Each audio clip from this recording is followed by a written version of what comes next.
कृषि बिल के खिलाफ अपनी मांगों को लेकर जो लाखों किसान आज राष्ट्रीय राजधानी समेत देश के अन्य जगहों पर आंदोलन कर रहे हैं, उसमें मुझे संदेह है कि जो हश्र सीएए तथा एनआरसी का हुआ था वही दोहराया जाना बाकी है।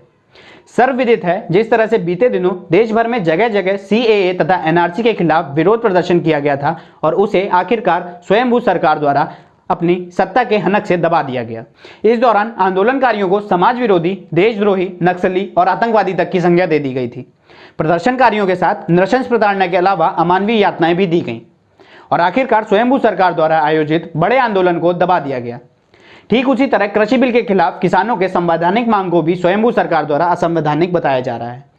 गौरतलब है कि जिस तरीके से स्वयंभू सरकार ने गलत नीतियों की आड़ में दिल्ली में साम, दाम और दंड भेद का इस्तेमाल किया था, जगह जगह दंगे कराकर लोगों को गुमराह करके, इन सब के प्रतिपेक्ष में किसान आंदोलनकारियों को सचेत रहने की आवश्यकता है और अब उनके बीच कैंपेन चलाने की भी जरूरत है, क्योंकि पिछले सालों में ऐसा देखा गया है कि इसमें से जो भी कानून लाए गए हैं उसे हर हाल में पारित किया गया है।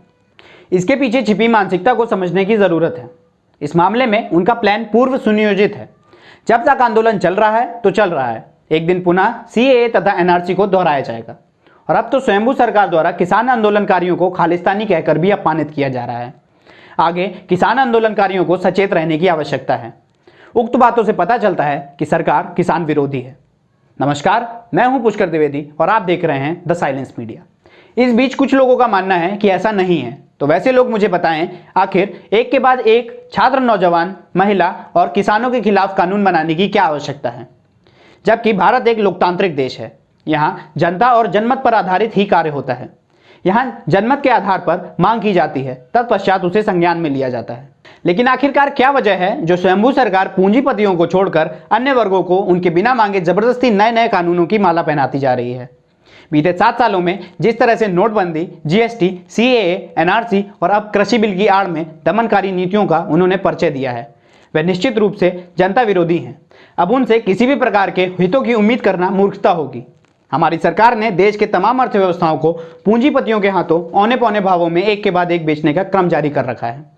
माना कोरोना काल चल रहा है और वर्तमान में सभी को जिम्मेदारी की आवश्यकता है, लेकिन इस बीच इन्हीं के महान राष्ट्रवादी, समाजवादी और देशभक्त राम मनोहर लोहिया जी की कही बातें याद आती हैं। जब सड़क सूनी हो जाती है तो सदन में गुंडागर्दी बढ़ जाती है, जो आज चरितार्थ होता प्रतीत हो रहा है।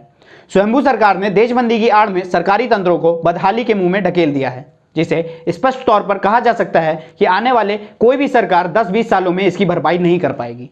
इन तमाम बातों से सर्वविदित है कि ये सरकारें पूंजीपतियों की सरकारें हैं, इन्हें आम जनता से कोई लेना देना नहीं है। गौरतलब है कि कोरोना की आड़ में एक तरफ जहां अंबानी और अडानी जैसे बड़े बड़े पूंजीपतियों की संपत्तियां बेहिसाब बढ़ी हैं, वहीं छोटे व्यापारी नष्ट हो गए हैं। इन्होंने इन पूंजीपतियों के हजारों करोड़ के कर्ज माफ कर दिए। अब इनकी नजर खेती पर पड़ी है। सब कुछ बर्बाद करने के बाद इन्होंने देखा कि अब बचा है तो केवल कृषि क्षेत्र, जो इतनी आसानी से नहीं खत्म होने वाला है। लिहाजा उन्होंने कृषि बिल लाया और इसके तहत किसानों की उत्पाद को हर हाल में अब ये अंबानी और अडानी के हाथों में सौंपना चाहते हैं। विश्व पटल पर अब यह जाहिर हो चुका है कि यह सरकार कृषि बिल की आड़ में देश की अर्थव्यवस्था को पूंजीपतियों के यहाँ गिरवी रख रही है।